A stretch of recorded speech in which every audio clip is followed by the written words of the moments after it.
But hi everybody, and today we're going to be talking about President Truman and how to end the war in Japan. It's a deliberate title, actually. It's not, the title is not the decision to drop the atomic bomb, which tends to be a little black and white, kind of a yes or no answer. We're going to try and broaden the framework of that discussion this afternoon and look at a variety of options. I'm going to share my PowerPoint here in a second. I'm going to invite some contributions from you. We're going to start out with the chat box, and then from time to time, we may well be able to go to the audio. I'm not exactly sure how many people we have online this afternoon, but let's try the chat box first of all. So let me get my PowerPoint up, and we will start the presentation. Let me just get the slideshow going here. So there's where I work, is at the Truman Library and Museum in Independence, Missouri. And I've worked there for 23 years, since 1997. And today, as I mentioned, we're going to be talking about President Truman and ending the war in Japan. And I serve as the education director there at the Library and Museum, where we have a number of artifacts and documents related to the Truman presidency and his lifetime.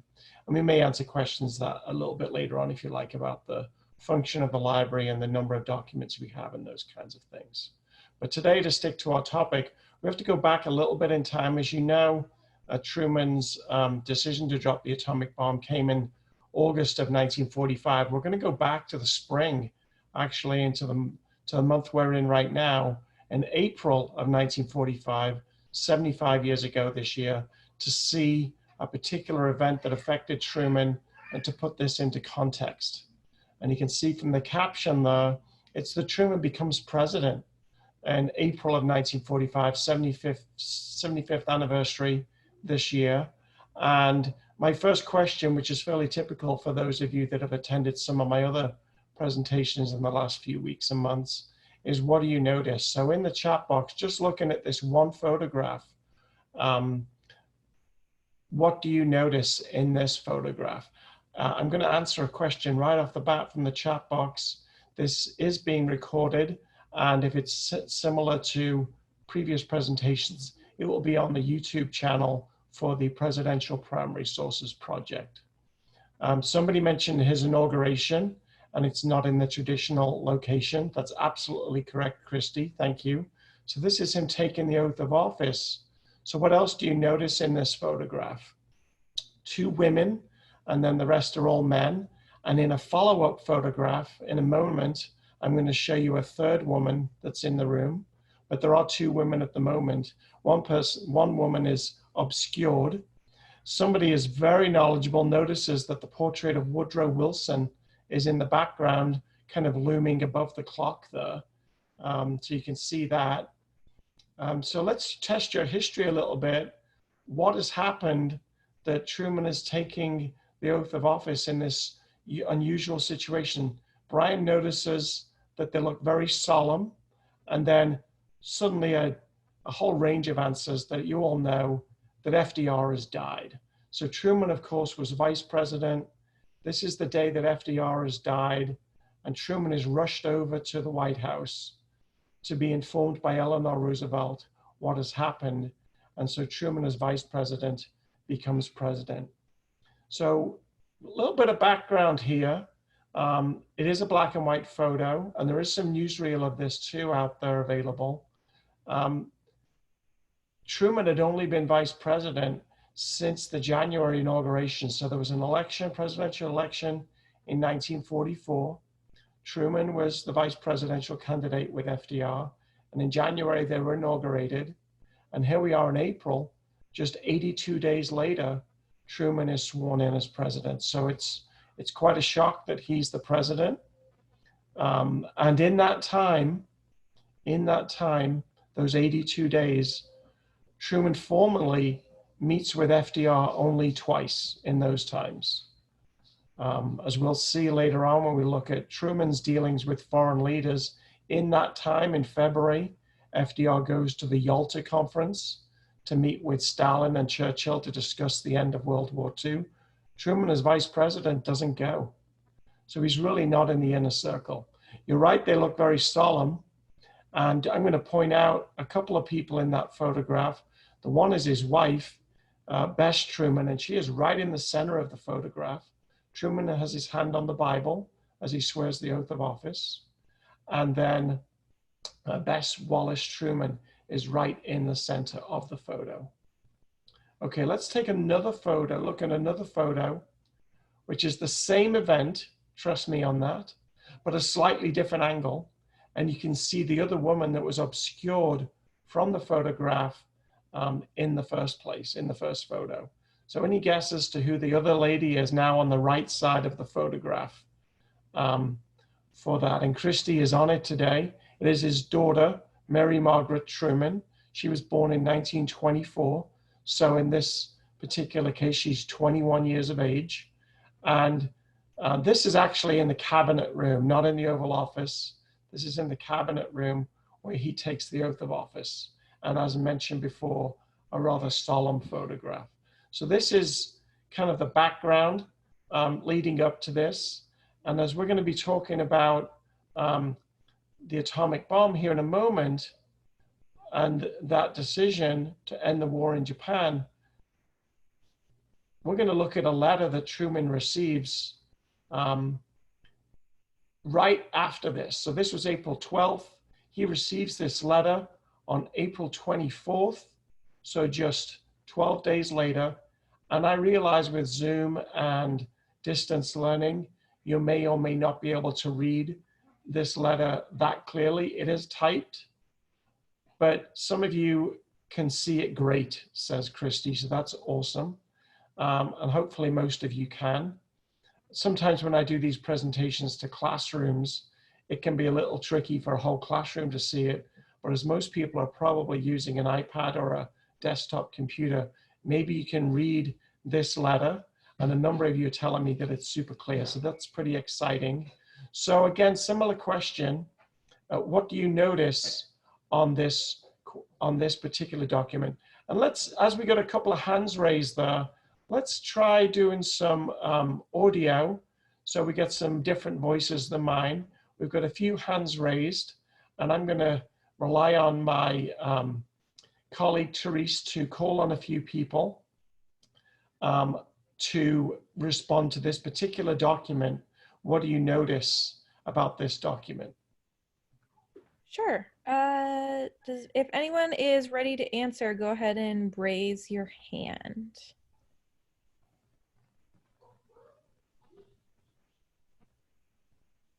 Okay, I see Kelly has her hand raised. So Kelly, I'm going to go ahead and unmute you.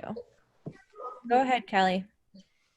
It says secret 2 times on it. Thank you, Kelly. It does say secret on there. Very good, well spotted.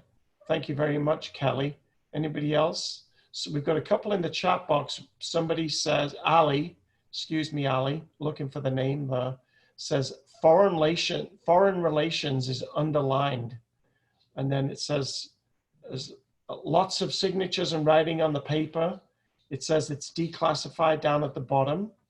Very good. What about the content of the letter itself? For now, let's focus on that. There's a lot of other extraneous material. Somebody's asking, what does the 386 mean? Okay. Any other things that people are noticing, particularly in the content of the letter? And you can either raise your hand, or somebody asked about if FDR was planning to use the atomic bomb. We're going to address that a little bit later on. Sarah, excuse me, the person wants to give advice on foreign relations. And Christy says, the letter is about a secret matter. So you guys are keying in on some of the important materials here.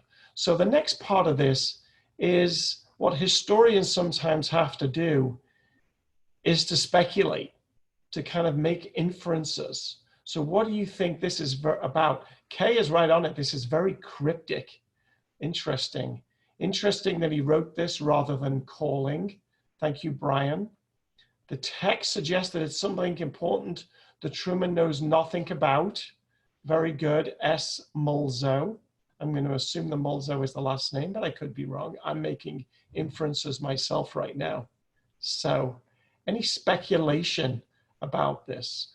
World War because of Secretary War. So World War is still going on. So just for some context, in April of 1945, the war is still going on in Europe, and the war is still going on in Asia in World War II. So neither of those conflicts have wrapped up yet. What could it be about, do you think? Speculation. No wrong answers, at least not from my end of things. So somebody says the nuke in terminology, and then the Manhattan Project from S. Mulzo, and then Ben also says the atomic bomb, and that's absolutely correct. So one thing to realize then is that 12 days into Truman's presidency, he is unaware of the Manhattan Project. He's unaware of the development of the atomic bomb, which most people find quite surprising.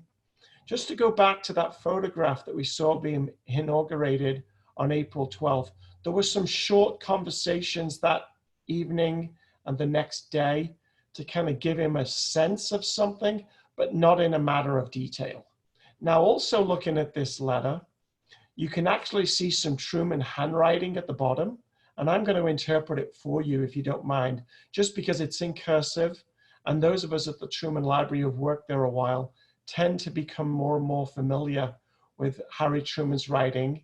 And we also know the name of his appointment secretary, which nobody else would know necessarily, whose name was Matthew Connolly. So on the bottom of this letter, he writes on his own writing, Matt, so for Matthew, put on list tomorrow. That's hard to read, put on list tomorrow. Then he puts the date, Wednesday 2/5, Wednesday the 25th. And then the scribble underneath that is Truman's initials, HST. So he's telling his appointment secretary that he wants to meet with the Secretary of War the next day to discuss this issue. And that's exactly what happens. You can also see underneath the date, April 24th, 1945, written, and I'm going to speculate that this was Matthew Connolly's handwriting, because it's a little different than Harry Truman's handwriting, where he writes saw 4/25/45, meaning that he did see Henry Stimson, the Secretary of War, the next day, where they discussed this project in more detail. Brian asked that it's odd that it didn't call directly to get the ball rolling, then send a letter. That's a good observation. Generally, they could call each other. I think the fact that it's written this way and it's top secret would indicate to Truman not to have too many people around. And maybe if they met privately and not over the phone, there may well be more secrecy involved in the meeting. But again, that's just some inferences. Also, it might be a long appointment because he's going to go into detail. And that might be better than over the phone where President Truman might have questions.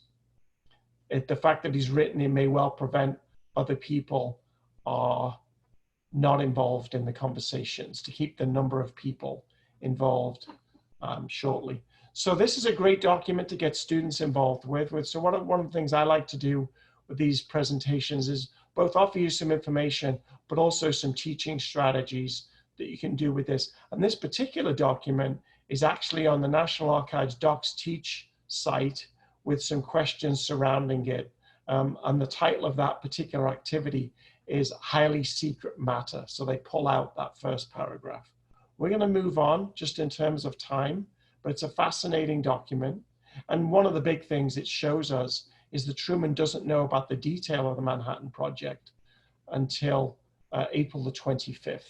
So 13 days after he's become president.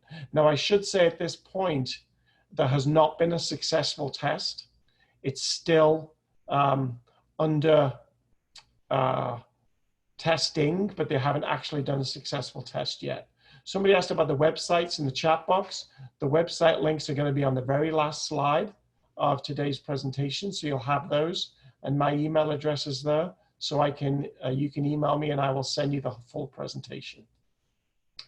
So that was the end of April. By May the 8th, which is another significant date for President Truman because it's his birthday. He turns 61 on May the 8th. He announces the surrender of Germany in the European theater of World War II. That's significant because that's, one of the biggest enemies during the war was the German nation. And after D-Day of June 6, 1944, the American and the Allied troops had advanced on Germany from the west, and the Soviet forces had advanced from the east. Shortly before this, at the end of April, the Soviet and the American forces had shook hands across the River Elbe. And now, by May 8th, on Truman's 61st birthday, he's able to announce that the Germans have surrendered. So just to give you some context now, as the focus of World War II now starts to turn towards the east and towards Japan. One of the things that happens immediately is discussions about Truman meeting with the other world leaders to resolve what to happen after the war is over.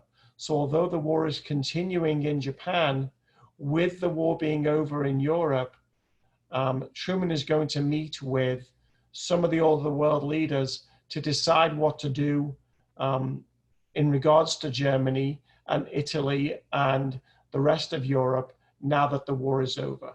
So by July, Truman goes to Germany. He actually goes by a ship and he sails from the United States on the USS Augusta in the middle of July to tour Germany while he's there, but also to meet with some of the other world leaders at what becomes the Potsdam Conference. And we're going to talk some about that because the intersection of the Manhattan Project and the Potsdam Conference is crucial for our understanding for Truman's decisions as he goes forward. So this is a photograph of Potsdam. It's in a suburb of Berlin in Germany where they decide to meet.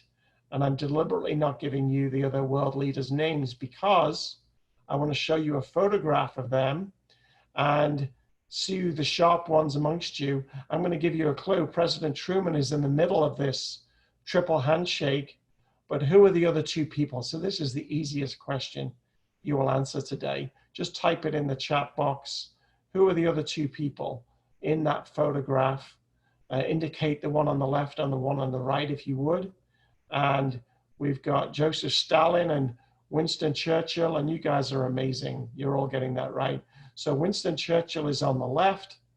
Joseph Stalin is on the right. Winston Churchill, of course, is at that time the Prime Minister of Great Britain. This is going to change here pretty quickly. And Joseph Stalin is the leader of the Soviet Union. They would be termed the Big Three, and they would meet in Potsdam to discuss, among other things, what to do with Germany. But also, one of Truman's main aims was to try and get the Soviet Union to commit to agreeing to join the war against the Japanese as well. There are meetings between all three of them. There are meetings where Truman just meets with Churchill. There are meetings where Truman just meets with Stalin. And there are meetings of the foreign ministers of the various countries where they also meet together over about a 2-week period. So I'm going to show you some of the other photographs that we have at the Truman Library. trumanlibrary.gov is our website, where you can see some photographs from the Potsdam Conference, even some of them in color, which we are often pleased to have. And there's the same three. It's a little faded and a little blurry, but Churchill is on the left, Truman in the middle, and Stalin on the right. But I thought you'd appreciate seeing a color photograph. And even higher quality, Churchill is not in this photograph, but I want to point out a couple of people that are really key. You can see Stalin there in his military uniform on the left, and then Harry Truman in the center in his kind of blue-gray suit and a red tie. And the clarity of this photograph is just wonderful.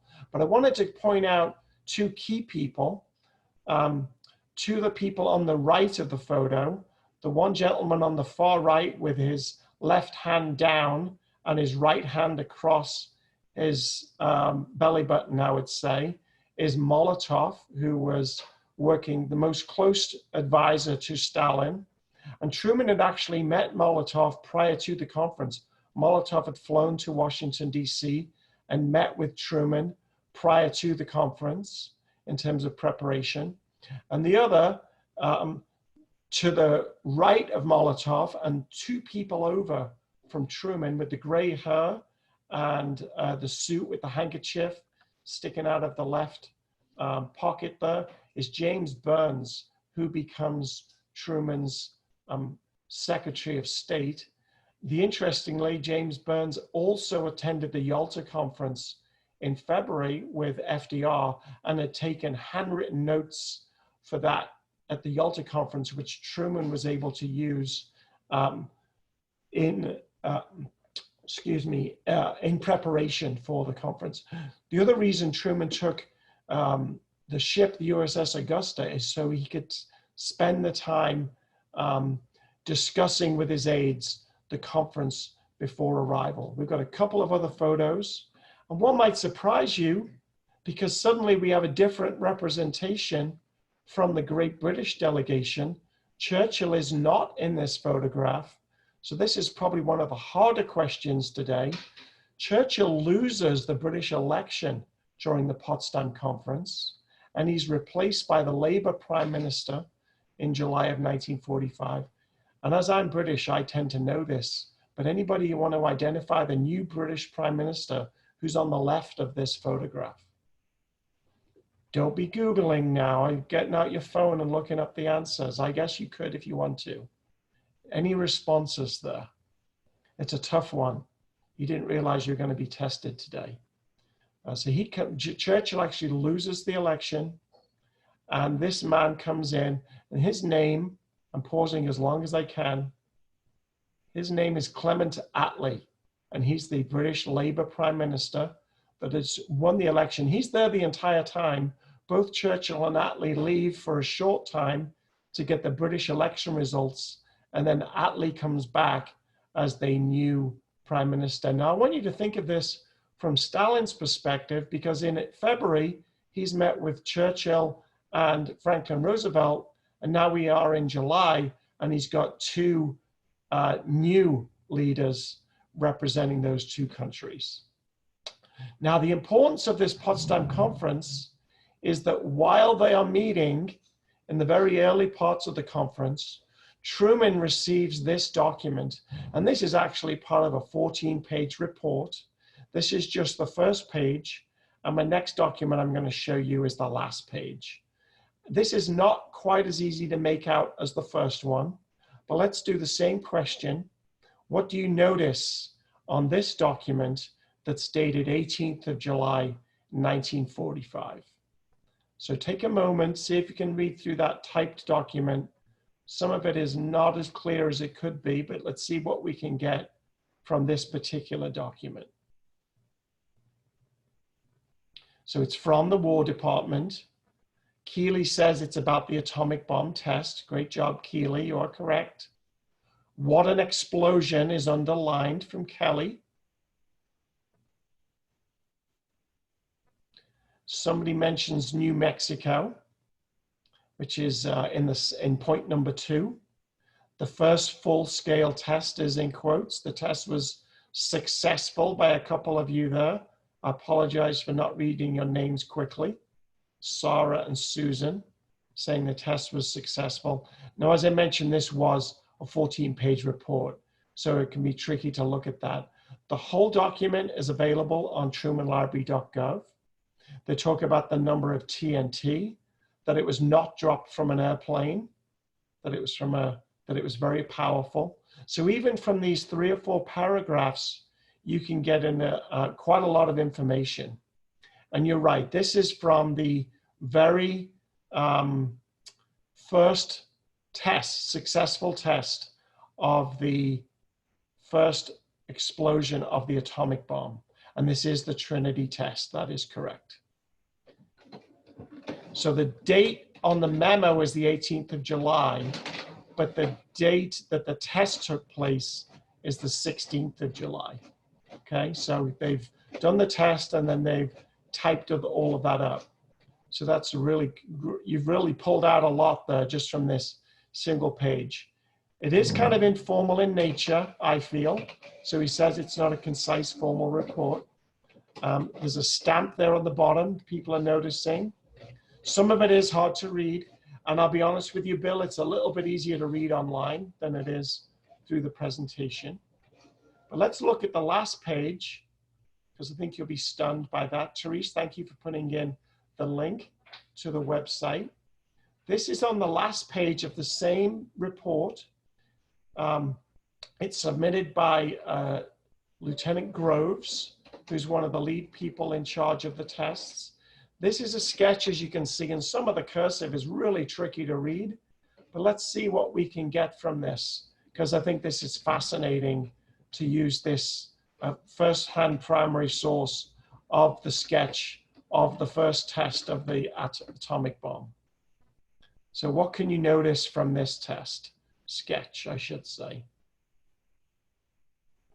Drawing of a mushroom cloud, says Mr. Mulsow or Miss Mulsow, I don't know. A cloud drawing. It states the colors of the mushroom cloud. It's got dark brown written in there, light gray, I think.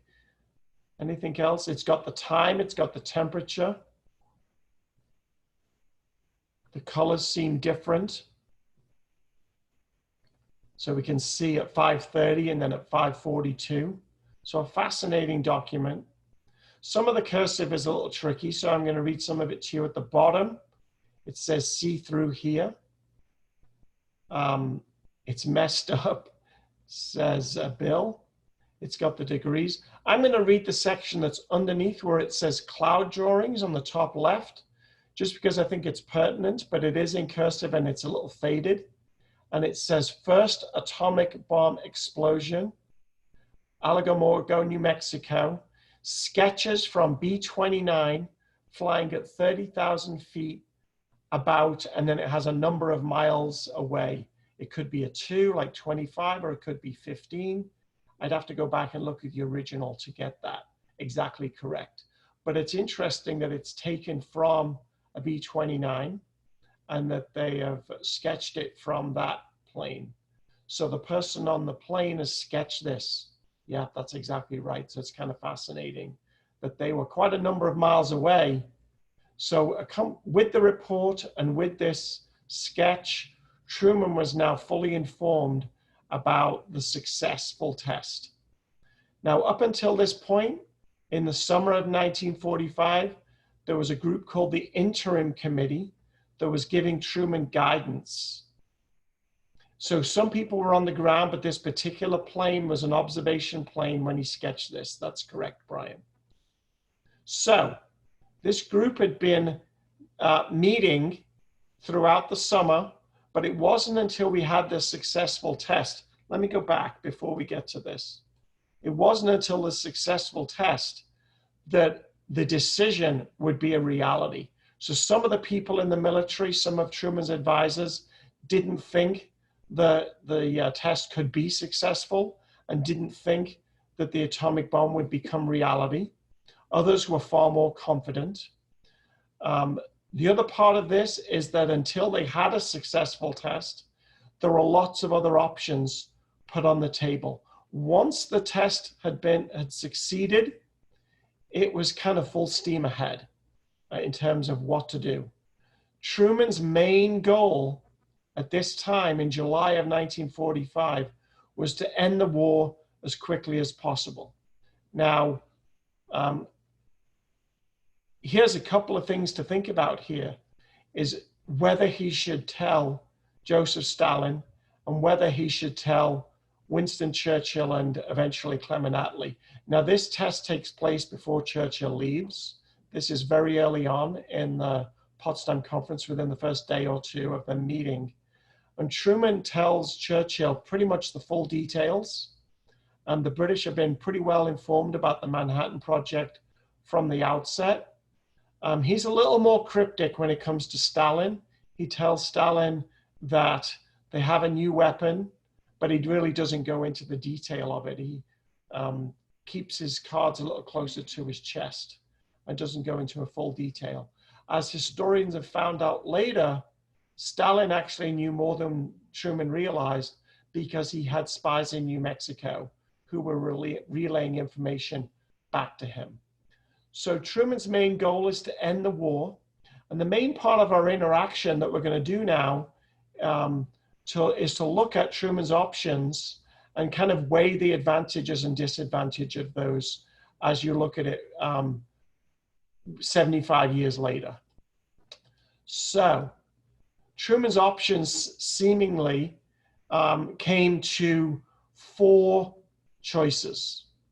Now, some of these could be combined together. They're not necessarily one ahead of another, but these are some of the things that were brought to his attention or not brought to his attention, but historians have looked at in the 75 years that have passed to look at the different options available to him. So let me talk through those, and then we're going to do an activity. So the first would be to continue the conventional bombing of Japanese cities, which had been going on for some time. And in fact, the spring of 1945, in April and May and into June, those had really developed more into firebombing, similar to the bombing in Dresden in Germany by the British. They were firebombing the Japanese cities. So they can continue that to try and get surrender. Truman's main goal is to end the war as quickly as possible. So bear that in mind.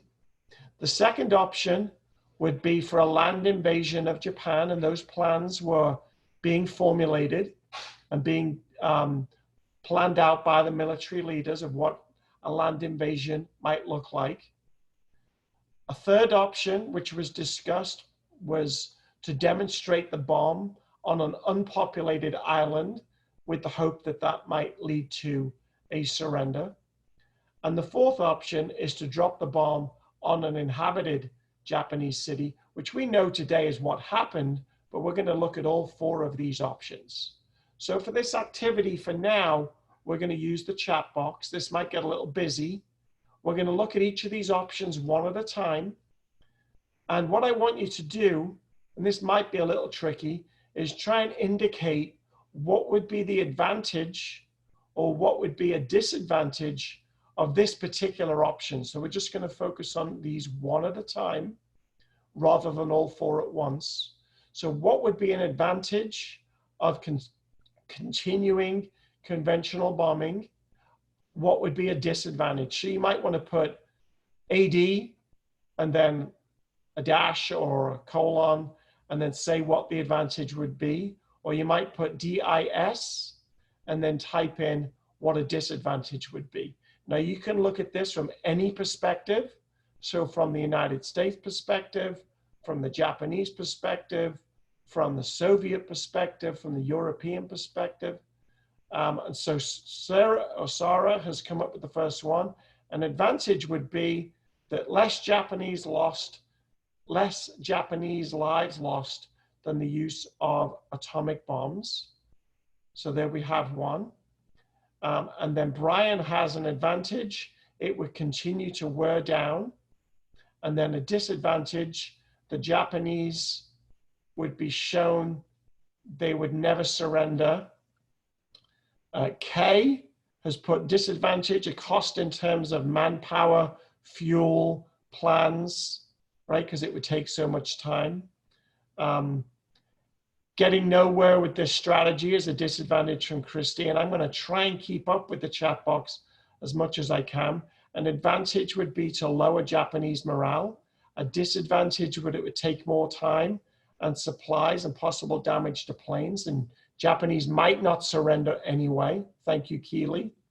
Advantage, it might stop the war. We don't know, right? We're speculating. So you can see how this would be a great activity to do with students to try and weigh the different advantages and disadvantages. Ali says it may take longer and may not get anything. They may not get surrender for some time. It's the same thing they've been doing as a disadvantage, so it wouldn't make them want to surrender. John says an advantage would be destroying the ports and shipyards and airports. The disadvantage, Sarah says, would have to be continual bombers. Pilots and bombers in military would have to keep doing this, putting their lives in danger.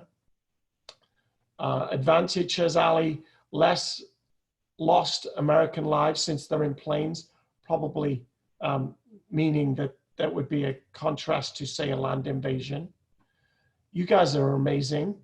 And an advantage just came in there, continuing to build alliances with other countries. So as you continue in this policy, you can continue building alliances with others. I had a few myself, and you guys have added to them, and you can continue to add to those. These lists are not exhaustive. Students may be creative and come up with these themselves. The important thing here is to try and look at it from multiple perspectives. So some of the things I came up with, and you guys came up with all of these and more, so thank you.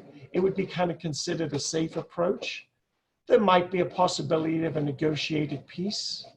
It might be viewed as being a little more humane, and it might possibly save some lives. All of these are debatable, right? Disadvantage, the war might carry on.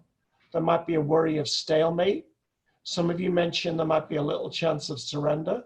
There might be more casualties. Again, it's debatable. Some people, when I've done this with students and teachers in the past, have mentioned the American public and their point of view, which is one I often forget about, but it's an important one to consider. Would the American public turn against the war if it continues on and on and on? So those are just some things to consider. So now the second one, same thing, land invasion. So what would a land invasion, what would be the advantages of that? What would be the disadvantages of that? And John is just still talking about the previous one, bombers getting shut down by the Japanese fighter planes, absolutely. And the Japanese fighter planes were actually engaged in those types of missions in the summer of '45. So on this particular one, many American lives and Japanese lives would be lost through a land invasion. A huge loss of American life. We know from some of the previous invasions of some of the islands like Okinawa and others about the huge loss of life. So lots on the disadvantages, cost more lives, and the Japanese might still not surrender, risking American soldiers. Christie comes up with an advantage. It may continue to make Japanese nervous that their allies are on their own home soil, and if they're getting closer to the capital. Creating the plans, where to invade, how to invade. So where would they actually do this? What's the reality? It might take more time. It might a lot of you are pointing out the increased loss of lives. Enraging the Japanese even more. They would get mad because we're invading their homeland. Ships getting destroyed, the kamikaze planes attacking American boats. An advantage, D-Day was successful. Maybe Truman would be interested in a similar strategy. And that was actually discussed, that comparison to D-Day came up. They've lost so many men. Reading Kelly's disadvantage, they will probably lose because they don't have enough soldiers. Take more men than the other options, says Keeley. American public, again, may turn against. Thank you, Sarah, because soldiers' lives would be lost. An advantage, success with this strategy earlier in the war, but it would be a huge loss of life. Brian asked, do we emphasize as teachers, this is from the American perspective, or do we encourage ideas on how it would harm the Japanese? Brian, I think you could do that either way. I think from my perspective, I think the more perspectives you could get, one way to do this would be to do it two separately, advantages and disadvantages from the American point of view, advantages and disadvantage from the Japanese point of view, or you could try and merge them together. You would know your students best of the best approach there, but you could certainly look at it from different perspectives and without really making a decision yourself and without really making a decision on the behalf of students, but you're just considering all the viewpoints of these different options. Truman had said he wanted to avoid another Okinawa, says Ingrid. And so you guys are covering a lot of these. Let me see what I had prepared ahead of time. It's like a baking show, right? Here's the cake I made earlier. I'm going to pull out of the oven. So here's some of the things that you have said. And I'm bringing up a couple of new things that, again, you can debate. So if all went well, surrender might come by 1946. That was kind of the speculation by the army. The plans were actually in place to start this land invasion in November of 45, but the plans were that it might come, the success would not be until the middle of 1946, and who knows how accurate that would be. Probably less casualties, the atomic bomb, but again, that's debatable, and you can argue all of these advantages and disadvantages, but it's a worthwhile viewpoint. It's not a fact, and that's the point of this exercise, is that kind of all opinions are on the table. There would be no radiation with this particular approach. Again, we're going to talk a little about radiation as we go forward, but radiation really wasn't well understood at that time. Many of you pointed out some of the disadvantages, the fact that war would carry on, casualties on both sides, possibly a stalemate. The American public, a couple of people mentioned that. Couple of things we haven't mentioned, and that's kind of my inside knowledge, but if you've got really knowledgeable students who maybe have done some research on this, secret intelligence did reveal that the Japanese defenses were fairly strong, stronger than we thought. And some of that information was not known until the summer of 1945. So the Japanese defenses were strong, and that the secret intelligence was revealing that information. Some of the Japanese codes, some of the communications had been broken by the Americans by this point. So that's how we know that now. Many of the historians writing about this didn't know about this until the late 1990s. So that worth bearing in mind when you look at some of the older histories. We're going to move on to the third one.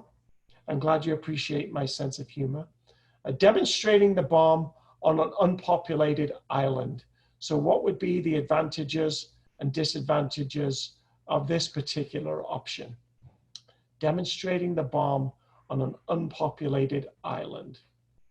And again, type them in as you did before. Advantage, of course, certainly less death, little to no lives lost, that it would show the power, it would save innocent civilians, more humane. If it flopped, we would look weak. Thank you, Brian. And maybe show our secrets, kind of show our hand. Ali says the disadvantage is the Japanese may still not surrender. Would it be enough to convince them? Would still destroy wildlife, the environment, things like that. Wouldn't necessarily scare anybody. The Japanese might not care. Lydia says an advantage, it would be more safe. Disadvantage for Kate just seems like a bully. They would get madder, says Bill. So these are some great advantages and disadvantages. Not a lot of deaths would be an advantage, says Ali. I'm going to wait to see if we get a couple more. You guys are doing a great job with this. Okay. Not a good analysis of the true impact of the bomb. There's one that I'm not there, and it is kind of tricky. I'm trying to give a clue without giving it away, because I hate to give answers away. How would this be captured in 1945? How would it be spread by the media? That's wonderful, Kay. How would we know? We talk a lot today about fake news and things like that. How would we know? Could is the footage doctored? How would the Japanese witness this? People would know we're able to do that, so there wouldn't be a surprise attack, and then they would try and respond and make their own. Think about, from the American perspective for the moment, what Americans are in the area and how that might be a disadvantage. While you're thinking of that, Sarah mentioned the Soviets, the Cold War could have begun earlier, expats would be upset, so people living in the area. Not just living in the area, people have been involved in the war. Thank you, Ingram. You've got it. Prisoner of war. How would that affect prisoners of war? What? And this was discussed with Truman. What could the Japanese do with prisoners of war? They could be executed. They could kill them. So there was some thought, and we're going to see this on the next slide, that actually there was some discussion the prisoners of war could have been moved to the unpopulated island. If we were to say, we're going to do this, and it's in the Japanese territory, they could be moved there.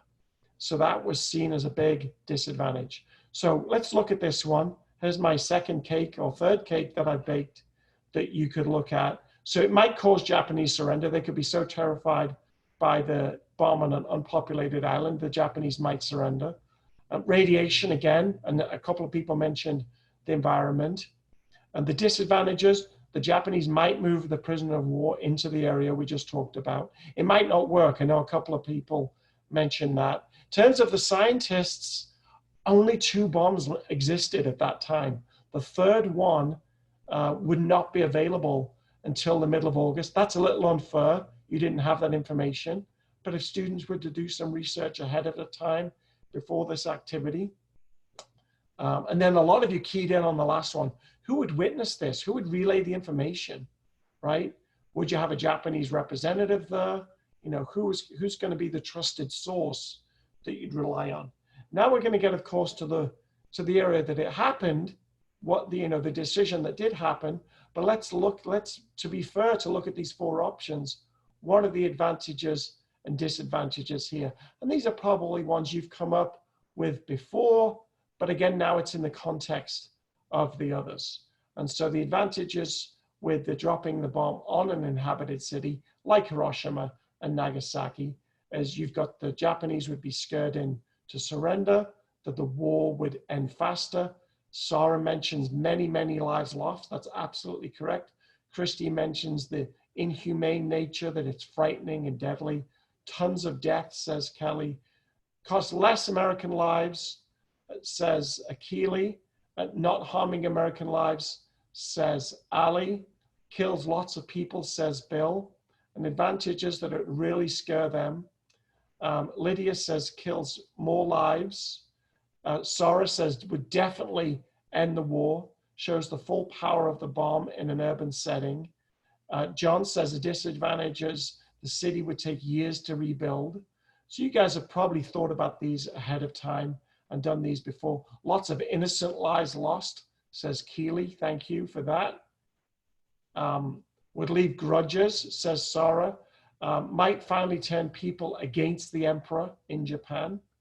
Can we ever go back from this, says Christy, now that we've unleashed such a powerful weapon?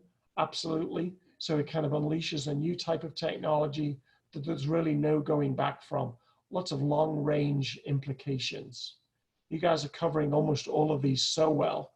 I'm going to again show you the answers I prepared earlier. And you guys have got almost all of these. The saving of American lives, the ending the war quickly. And of course, from Truman's perspective, those are the key things. You know, his key goal was to end the war as quickly as possible. Surrender was seen as being very likely. One thing we didn't talk about, but Truman talks about when questioned about the decision, is that revenge for Pearl Harbor was certainly on people's minds. The disadvantages, of course, are the huge loss of Japanese lives, and you guys have mentioned other disadvantages as well. The radiation effects that we didn't really understand at the time, but those are certainly there. The United States loses kind of the moral high ground. They're seen as the aggressor, those things. I'm going to read a few more that are in the chat box that I missed. The disadvantages, they can't necessarily communicate surrender. After the bomb, US and Japan became allies and US helped to rebuild the cities. Ali, that is a little bit 2020 and we're fortunate that's happened. But that's an interesting observation. Unconditional surrender would certainly be an advantage. Make the Japanese soldiers more likely want to surrender if their wives, children, and family are in danger. That's not one I thought about, but that's a very valid point. A dumb thing to do, says Bill. So we're looking for particular reasons, Bill. So I appreciate your sentiment. And we're looking for those advantages and disadvantages from multiple perspectives. Again, this is an activity you can do with students. I would certainly give them preparation ahead of time so they understand the history somewhat. We kind of launch right into it today. but we're under a shorter time span. Let's just kind of, I've summed them all up in a chart for you. So if you want this PowerPoint later, you have them and you can add to these. This is not an exhaustive list, but you could present these to students. What I have not done is asked what you think is the best, and you don't have to do that. You could just leave it there with these advantages and disadvantages, but you could, if you wanted to, you could then have students write a position paper on which of these 4 options they think would be the correct choice or not. You can just continue to deliberate. But of course, you have to weigh all 4 options rather than just a black and white yes and no response. What happened at the conference that we mentioned earlier is that the 3 world leaders, Stalin, Truman, and Attlee, ultimately issued to the Japanese asking there for surrender. It really came more from the Americans, and the Soviets were not too happy about that. They weren't in full disclosure about that. Truman wanted a quick response because the Russians had agreed to join the war, and they came in and invaded into Japan in between the 2 atomic bombs. And then during those discussions, Truman knew he had this weapon. In the declaration to the Japanese asking for their surrender, he does not tell them about the atomic bomb. He implies that there's a new weapon, but he doesn't really go into any detail. So the Japanese are unaware of it through the Potsdam Declaration, which the Japanese ignore. And it's not until after the atomic bombs are dropped that they announce their surrender. I'm not going to stop and discuss these documents like I may have done just because of time, but I wanted to show you some of the communication that Truman received while he's in Germany, where they're basically telling Truman about the successful test and the dramatic results, and about releasing statements to the media after the bomb is dropped in Japan. And this is a reply to Truman where he's agreeing to release statements to the media after the bomb is dropped. So when he says release when ready, he's actually not referring, which is on the 3rd line of this memo by Truman, he's not referring to release the bomb, but he's referring to releasing the information to the media, the press release or the press statement. But that's as close as we have to a document where Truman releases information about the top secret nature of the atomic bomb to the general public. This is kind of the official report from the USS Augusta, which is where Truman is when the bomb is dropped on Hiroshima. He's actually sailing back from Europe to the United States on the USS Augusta when he finds out about the first news of the atomic bomb, and he shares that with the staff and the sailors and the military on the USS Augusta when he's sailing back across the Atlantic Ocean. And you can see some of that information there. And I'm going to show you a video that we have of a newsreel that Truman released to the general public. And let me stop sharing this. I've left the link in so you can get it yourself later. And now I'm going to switch to the video. Technology is wonderful. I'm going to go full screen. And you'll notice in the top left corner, the window on the USS Augusta. And then let me play this statement. It's about 3 minutes long.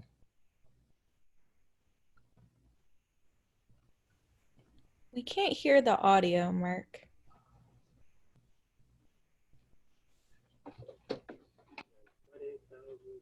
Here we go. Can you turn it up a little bit more? The Japanese began the war from the air at Pearl Harbor.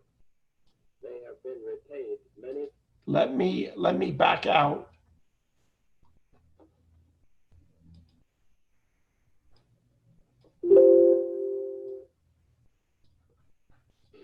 A short time ago, Perfect. an American airplane dropped one bomb on Hiroshima and destroyed its usefulness to the enemy. That bomb has more power than 20,000 tons of TNT. The Japanese began the war from the air at Pearl Harbor. They have been repaid many-fold, and the end is not yet. With this bomb, we have now added a new and revolutionary increase in destruction to supplement the growing power of our armed forces. In their present form, these bombs are now in production, and even more powerful forms are in development. It is an atomic bomb. It is a harnessing of the basic power of the universe. The force from which the sun draws its power has been loosed against those who brought war to the Far East.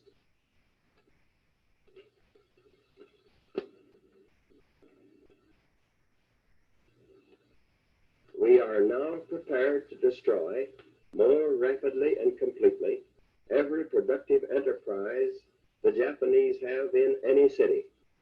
We shall destroy their docks, their factories, and their communications. Let there be no mistake.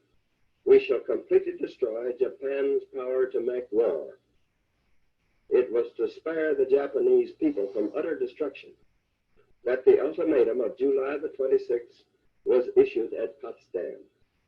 Their leaders promptly rejected that ultimatum.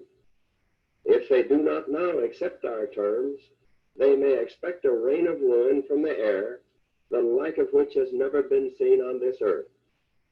Behind this air attack will follow sea and land forces in such numbers and power as they have not yet seen, and with the fighting skill of which they are already well aware.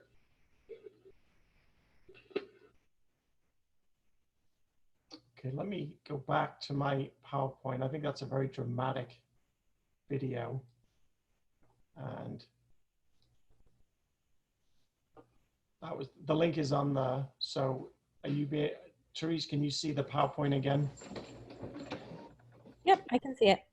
Okay, so I just wanted to sum up, and then we have some time for questions. I know we've gone a little bit long on time. This is a quote from Truman, where he continued through his life that it was a necessary decision. It's probably seen as one of the most controversial presidential decisions. Often, and the reason I pulled this quote up is even though this was in 1958, 13 years later, in the third paragraph, he mentions Pearl Harbor. And in any correspondence I've seen and any communication I've seen about people questioning his decision, he often mentions Pearl Harbor as motivation. So whether you agree with that or not, I'm not here to say, I'm just giving you the information. So just in terms of activities, a couple of things that I would suggest, and these are links on here. The Docs Teach through the National Archives, docsteach.org, has an activity on that highly secret matter document that we showed earlier. There's document analysis worksheets that you can look at. There's a number of documents on Truman Library's website that a couple of you asked me to retype the website to trumanlibrary.gov, and then you can look at our online documents. And there's a whole section on the ending of the war in Japan.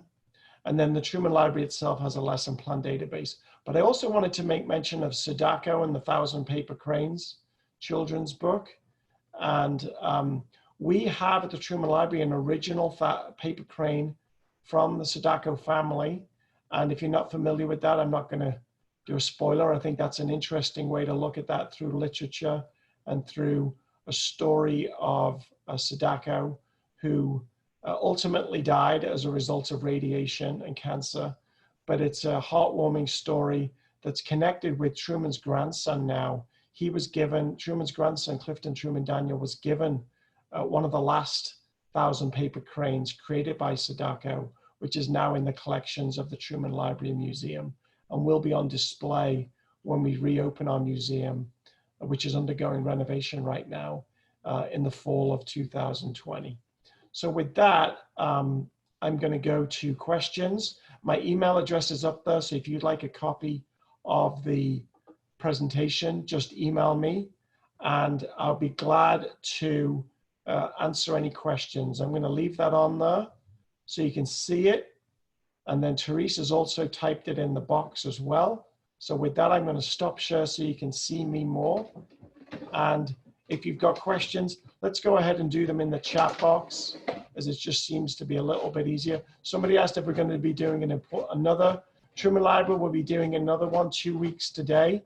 I'll be doing that, and it's about the Berlin airlift, the candy bomber. And a spoiler alert, we'll also be talking about a dog that was involved in the Berlin airlift and a camel that was involved in the Berlin airlift. So I'll be doing this the same time 2 weeks today about the Berlin airlift and the candy bomber. So a couple of you asked about that. And there may well be more. There's certainly others through the National Archives. So I encourage you to look at the National Archives blog post about other presentations. But I will be doing one in 2 weeks' time on the Berlin blockade, the candy bomber, and also some snippets about a camel that was a mascot and a dog that wore a parachute. Questions now. Thank yous, I'll take those. Do you think there was a chance of the bomber with the bomb getting shot down? There could have been. I've not seen any information about that. I can only base mine, because it was such a secret attack and they were at such a high elevation. They did come in fairly low, but not as low as you might think. I think that was unlikely. Does it matter if the advantages, or maybe, let's see, does it matter if the disadvantages might be more than advantages in Truman options, meaning are the kids led? You know, Brian, I would just keep exploring it. Sometimes an advantage may weigh really heavily. You might just have one, but how do you weight that advantage and disadvantage? So, you know, the killing of thousands of people through the atomic bomb may be seen as one disadvantage, but put that on a scale, weigh it. What are I would have your students decide. I am not here to tell you how to interpret that. You could weigh one advantage or one disadvantage, you know, 99%. So have them weigh those advantages and disadvantages. I will be talking about Vittles, Keeley, in the Berlin blockade in 2 weeks. Therese has put the link to the future webinars. It's not the most friendly link in the world, but the link is there. And Jane said, thank you. So maybe that was enough. Any other questions? You guys participated super well. I know it's hard with lots of people. Will I be able to do a presentation on Truman and the Korean War? Depending how long this goes on, I don't see that would be a problem. So let me think about that one for the future. If you would like the PowerPoint, please email me. I think Therese had it up there earlier, mark.adams@nara.gov, Brian, and I will email you the PowerPoint, and anybody else that emails me. Therese, if you don't mind typing in my email address again. Christy, excited. They have some background, but they will benefit from this critical thinking exercise. That was the point, Christy, so you made me very happy. Thank you, Dr. Stewart. And then Teresa's put my email address in there again, not just for requesting the PowerPoint, but if you need directing to particular links, particular resources, anything to do with Truman's presidency, but also his whole life. I mentioned at the beginning, I've worked there 23 years, so I can point you to other resources as well. If not, I'll give about 30 more seconds. Somebody asked about Truman suggesting use of the bomb in Korea. We're getting off topic. That was more MacArthur. MacArthur was pointing to use the bomb actually in China. He was worried about China's involvement in North Korea. And Truman, although he considered it and he made a bit of a misstatement to the press, ultimately he came down that he didn't want to use the atomic bomb during the Korean War. And that was more of a MacArthur decision. And one of the things that they disagreed on, and eventually Truman fired MacArthur. Thank you, Brian, for bringing up those compliments. I'm not sure I understand the question. Better to use lesson online or in person? I'm not sure if that's a question for me. I think probably in person. I'll tell you why. I would have the students in groups doing the disadvantages and advantages to share their ideas. If you can figure out a way to do groups virtually, you might have that set up with your virtual classrooms right now. It seems like having groups wrestle over these advantages and disadvantages might allow for differences of opinion to emerge. That's just off the top of my head. So breakout groups is exactly right. Yeah, so each group could look at each advantage and disadvantage and maybe share those around the room. Or maybe do a different one each day, or however you want to work that out. But I think the more viewpoints, trying to get students to look at it from a different perspective, I think is a wonderful critical thinking skill. They don't have to agree with it. They're just trying to come up with it from a different point of view. So I think, Brian, we might be on the same page with that. But of course, in these times, everything is online, so you may have to try it out there first. I'm not sure. Any final questions? We've gone past 2 o'clock Central, so I've kept you longer than I intended, but I appreciate the participation and the feedback. And please email me with any questions or if you'd like the PowerPoint. All right. Thank you so much, Mark. We really appreciate it. And thank you for everybody that attended. A big thanks to Therese for coordinating. Yeah, no problem. All right. Everybody have a great day.